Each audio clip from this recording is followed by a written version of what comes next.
So, it never ceases to amaze me that we in organisations overlook the number one aspect that can get us ahead of the crowd in how we run organisations and what we're trying to achieve. And that number one aspect is the mind, human beings, and how we're working in any moment. That is every moment that we're existing on the planet, in our work, in our careers, in our life, how we're thinking, how we're managing our thoughts and emotions and using our mind. So I'm amazed at what we've achieved over the last centuries. If you look at the incredible progress that we've made as human beings in what we've created right through these different ages, the invention of the engine, and then the aeroplane and the car, and now in this new era, the computer, the internet, the smartphone, they have transformed how we're living in this world. And then we've made loads of advances, like for human beings also, the advances in medicine and neuroscience and genetics and so on. But for me, something is totally not right. Something is not working, because as human beings, if you just think of your own experience, how sometimes we can be amazing, on fire, alive, inspired, effective, productive, and so on. And then at other times, we can be totally the opposite, frustrated, overcome with emotion or anger, stuck, depressed, overloaded. And how can that be? That we've spent all this time using our thinking in this world to create things, to exist in a world with better things in it, but yet we haven't really mastered our thinking on how to actually live in this world in the most effective way. Does that sort of resonate? So that's what I'm going to be talking to you about today. And the challenge is that the world is speeding up, it feels like. And in the digital is an amazing example of that, where things are just getting faster, and it's the short-termism and the need to produce results and the constant. So what's happening is that we've got pressure, more and more pressure, and so what's that doing is, to the human mind, it's creating even more stuff. You know, some insecurity about my job. I'm frustrated because I'm overloaded. I've got to get some piece of work done by tomorrow, and I'm never going to do it. So I feel stressed. There's conflict between different departments in my organisation, and so we see people blaming others. We see defensiveness, and so on. We have limiting beliefs about what might go on in the market or the products that we've got, and so on and so on and so on. It feels like the pressure's boiling as we create more and more innovation without really mastering the basics of the human mind.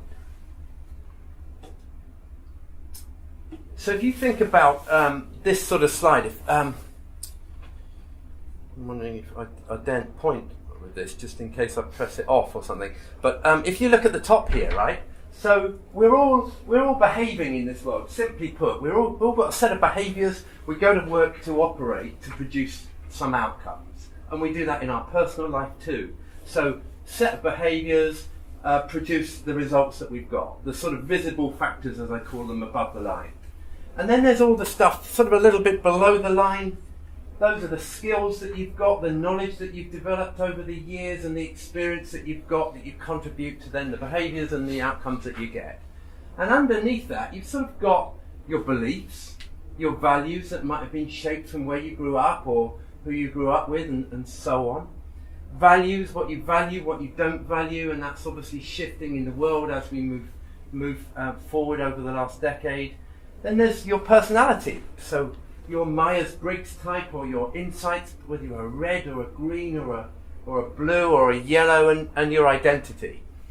And all of the world, most of the time that we've spent developing so far is in these areas. So we'll go on a course to understand our personality type a bit better. We might do some work around values, understanding the values that are important to us. We might go on a skills course to learn about digital or about finance and so on, or gain some knowledge, or go on a course that Nick was talking about to learn more about brand, for example. But there's one thing that's for me is totally missing on this, because having spent 15 years in the sort of executive development space, I see loads of work going on in here and billions of pounds and dollars being spent, yet not necessarily transforming how human beings are operating. So my suggestion too is, because there's a foundation layer underneath all of that that impacts all of us and how we operate in any moment. And that's the human mind. How we think, how we deal with our thoughts in any moment, our feelings and our experience of life. Now, the sporting world has sort of caught on to this, actually in the last 20 or 30 years. Having a sports psychologist 30 years ago was a bit weird, right? People would get laughed at for that. Now, everyone has them. They have them because they realise it's the untapped dimension of how you operate in the moment when you're playing South Africa, if you're a rugby fan, and you're Japan, and you've got to be in the right zone in that moment in the last 10 minutes to be playing free-flowing, alive, confident, self-expressed rugby to beat one of the best teams in the world, as they did. So in the sporting world, sports psychology has sort of become the norm. And my suggestion to you is that over the next 20, 30 years, the same is going to happen to us in the business world. At the moment, it's a largely untapped and under-acknowledged area, which is how you're thinking, using your mind in any moment. And actually, some of the things that Nick talked about have made it even worse. The short-termism, the constantly on our phone, the busyness prevents us really from tapping into some of this dimension. So some of the foundational issues, if I'm trying to summarise it up into, and hopefully as a human being you'll be able to relate to this, is that we're stuck or unaware of our thinking often. And my whole challenge to you today really during this conversation is just have you think about your thinking and to challenge it. Because it's very easy for us to get stuck in or be unaware of our thinking about ourselves.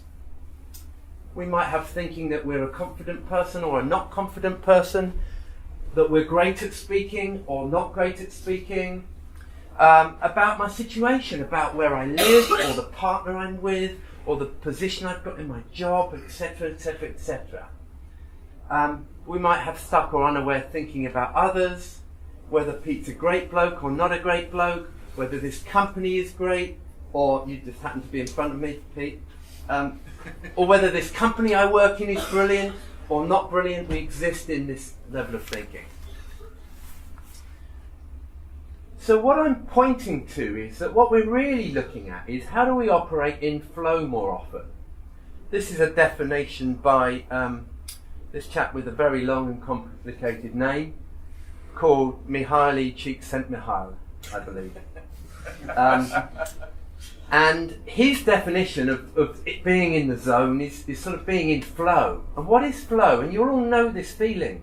When you're alive, when you're not thinking consciously about what you're doing. When you're self-expressed, when you're free, you're not worried, you're not judging yourself about how you're doing, you're not judging others in the process. You're energized, you're alive. That's the feeling. How do we get people to be in that space more often, in every moment, in every day, in their work and in their life? So what I'm going to introduce you to here is just a snippet of some of the work that I do. So over the last 15 years I've done zillions of courses and learnt theories and models, and I've done NLP and mindfulness and meditation, and I've done some sports psychology qualifications and so on. But some of what I'm going to introduce you to here is the most simple stuff that I've ever come across and the most powerful. And what I'm going to introduce you to is just some aspects of what we call the principles of the human mind. So what I'm suggesting to you is that these are principles a bit like gravity is a principle. And when you understand a principle, you don't have to do anything, you just have to understand how it operates.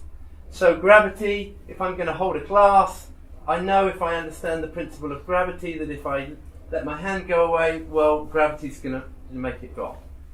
If I want to fly to America, I need to understand the principles of aerodynamics before I'm going to invent something. And suggesting to you here that there's some basic principles about how your mind operates in any moment. So for the time I've got, I'm just going to share two aspects of the principles with you. So the first thing I'm going to suggest to you is that, and you will look at this and go, you probably go, yeah, well, you know, this is not rocket science, and I'm not suggesting it's rocket science or neuroscience, actually.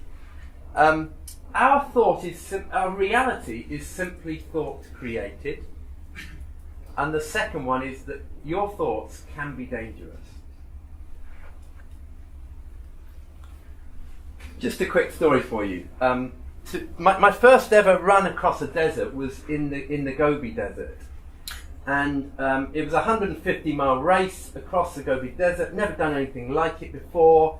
I've sort of turned up with 100 other people, camping in tents at night, carrying all my stuff on my back, all my food and everything for the week, and just sort of running off. And it was sort of 4 days of doing a marathon, and then the 5th day was a 60-mile run across the Turpin Basin in the middle of the Gobi Desert. And it happened to be a really, really hot period at that point. And I mean hot by their standards. So it was 53 degrees centigrade. Right? Pretty hot. Celsius. So there I was, taking off, never having run that distance before. Taking off, I actually felt quite good for the first 20 miles, 30 miles. We started, I think, about 7 o'clock just to avoid some of the heat, but by 10 o'clock it's still, 40 degrees, it's getting warm and so on. And we hit this area after about 30 miles, I think it was. So I got fairly tired by that point already. And it's got into the 50s. And it's called the Turpin Basin. And it's just sort of 15 or 20 miles of a vast road, tarmac that's kind of wilted under the heat that it's got. And really there's nothing on this road. There's nothing anywhere to see other than a road and occasionally one of the other racers that you might bump into, but generally you're sort of on your own. And I'm making my way through this road and basically struggling significantly and passing certain situations that start to make me more worried. I passed one, every 10 miles there was a checkpoint, but after the checkpoint there would be nothing and nobody for 10 miles.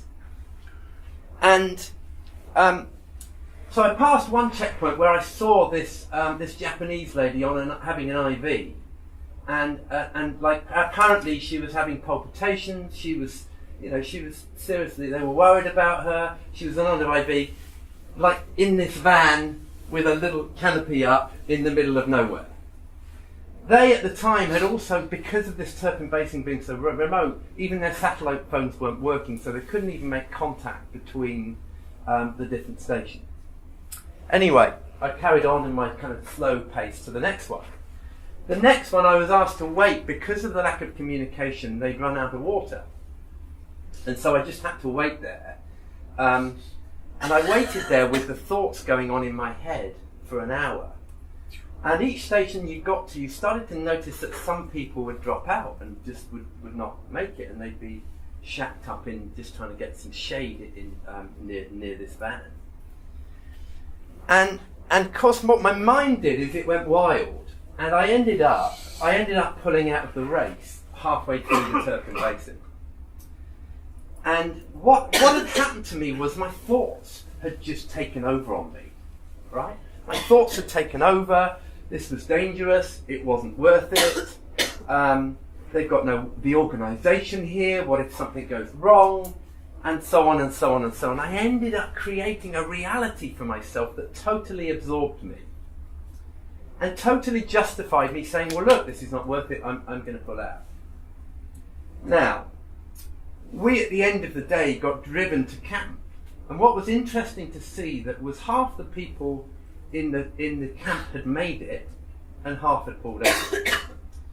And I then stuck with all these thoughts and emotions about why I'd made that choice. And of course what had happened was, now of course you can justify it, but actually what was the difference between me and the half that had made it?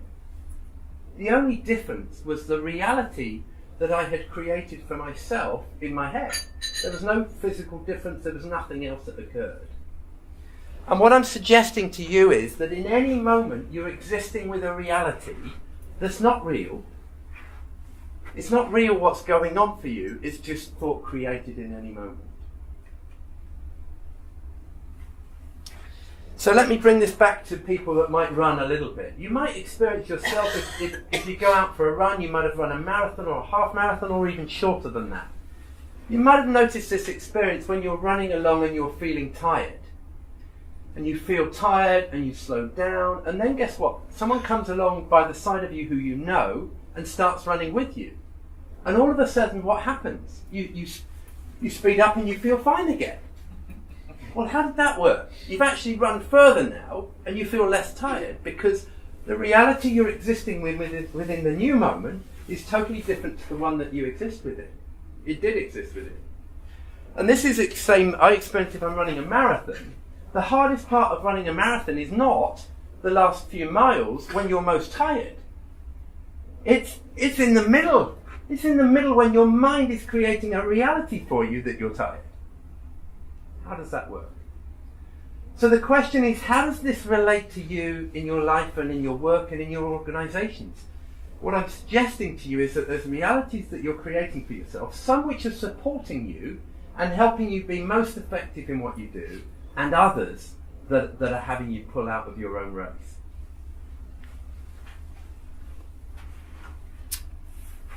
The Gruffalo. Some of you might have read this thousands of times to a child who loves it. For those of you that haven't, it's a book about this fella here who's a Gruffalo, who actually eats mice, loves eating mice, naturally eats mice. But he meets one particular mouse that manages to convince him that the mouse is scary and that the Gruffalo should be scared of the mouse. So the Gruffalo ends up existing within a reality that this mouse is scary and he shouldn't eat him and actually he should run away from it. So who have you created realities about in this way? That they're scary, that they're amazing, or that they're weak, and that they shouldn't be in the team? We're constantly creating perceptions of other people and realities about them that then limit us, either limit ourselves or limit who they can become. And one example of this, I think, is the expression is, you will have heard the expression, you only get one chance to make a first impression. So you go into company and your first period's really important because you get a first chance to make an impression. And after that, you've got a brand built, so to speak, that they know that you're this type of person or that type of person. And actually that can then potentially limit you. And I experience people that end up having to leave an organisation to reinvent themselves because the people have a certain set way of thinking about them.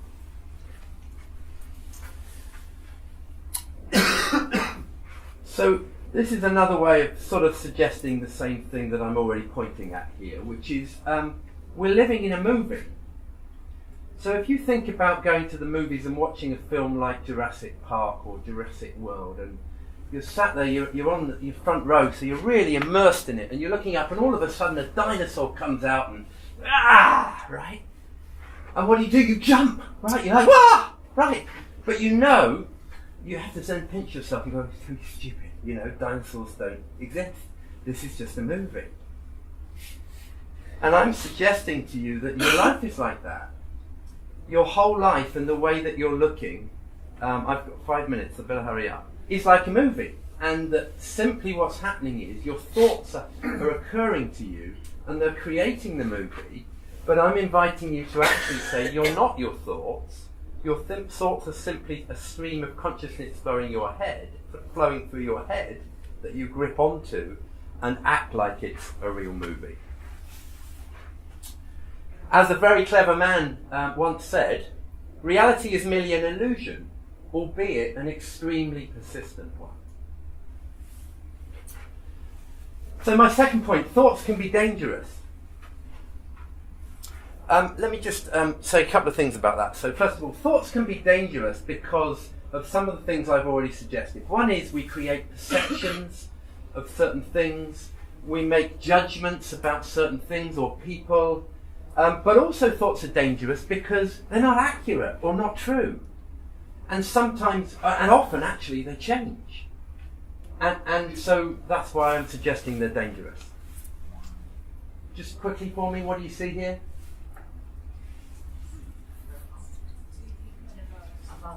A vase. Some of you will see a vase, some of you see two faces. Okay, what is it? It's actually just a bunch of black and white on a slide. But of course the human mind is immediately making it out to be something. Let me do another one for you. This is a bit old, you would have seen this potentially. Do you see the young lady or do you see the old lady? Hands up if you see the young lady. Hands up if you see the old lady. Hands up if you see both. Right, okay. And then, right, so tell me about the young lady. Those of you who can see the young lady, right, you can sort of get an impression of her. I don't know, is she a bit pompous? She seems to be quite well-to-do. She's perhaps quite rich, a little bit pompous perhaps. You know, I don't know, where does she come from? Any idea what country she comes from?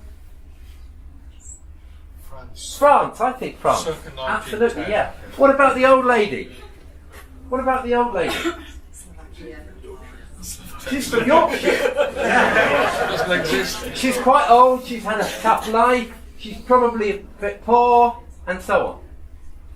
But what I'm pointing to is that, again, that's just a bunch of lines on a piece of paper, and not only we're creating perceptions here of things and we're making judgments about people all the time, but the other thing is, what you'll notice is, some people can see the young lady that can't see the old lady.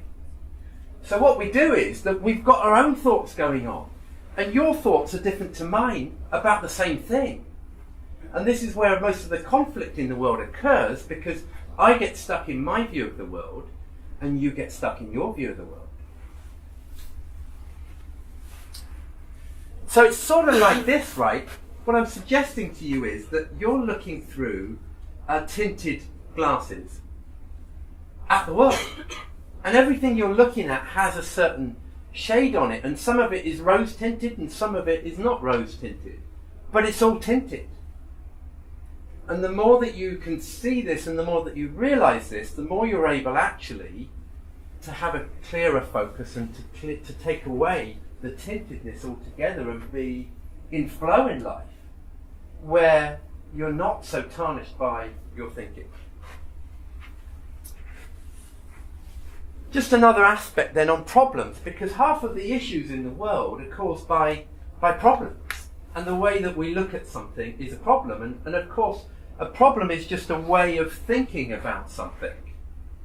Now, I'm not for 1 minute suggesting we go into the positive thinking category and try and make everything sound positive, but I am suggesting that a problem is only a problem if that's the way that you think about it.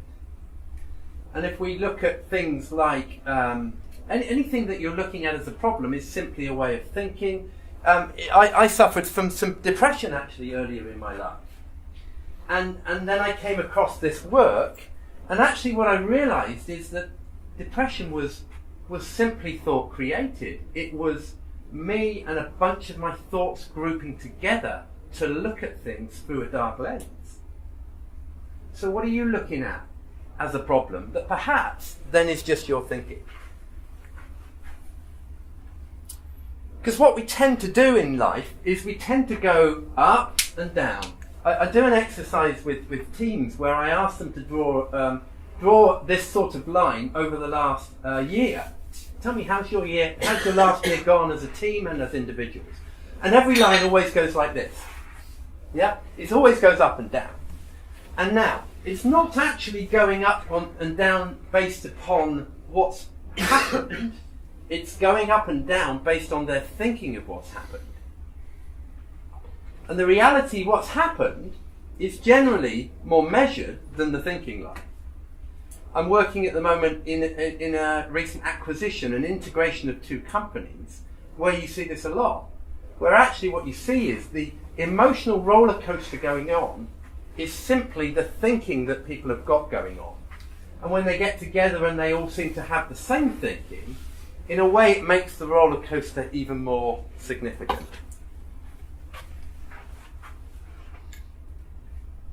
You might have seen this before. I'm sort of pointing to the fact that there's no such thing then. This really comes back to my first point about is thought created. It's a reality. Everything is your perspective and your opinion. It's not a truth, it's not a fact. And when you come from this place, you end up with less fight in your life, less conflict, less stress than you might otherwise. And the more you understand about your thinking and your mind, the more you end up with a slightly higher curve and less up and down in it. So, I'm going to move on because I've been told off by Tom. I'm just going to talk a little bit about thoughts changing thoughts. So what you'll have noticed, this is my son Max, earlier in his life. And what you will notice about kids is that they have an amazing ability to sort of reshape with their emotions. They're happy, something terrible happens, they wail and they cry and they go mad, ah! And a minute later you point and say, look at that, and they go, oh, brilliant, and they run off and they're excited again. So their emotional roller coaster does go down, but it goes up again very quickly after. So actually, as human beings, I'm suggesting to you that we all have the ability to go down, but to come up again very quickly. But of course, what do we do as adults? Now we're more sophisticated than our children. We dwell on it. We think about it. We think about our thinking. We overthink about it. We talk to others about it with the same thinking. And all of a sudden we end up stressed or depressed or sad or miserable. We go to bed at night but we can't sleep because we're thinking about it too much, and so on and so on. But we do have this natural ability to change our thinking and to operate more in flow more often. The other thing about thoughts being dangerous around is that our thinking changes all the time. Let me give you a different example of that.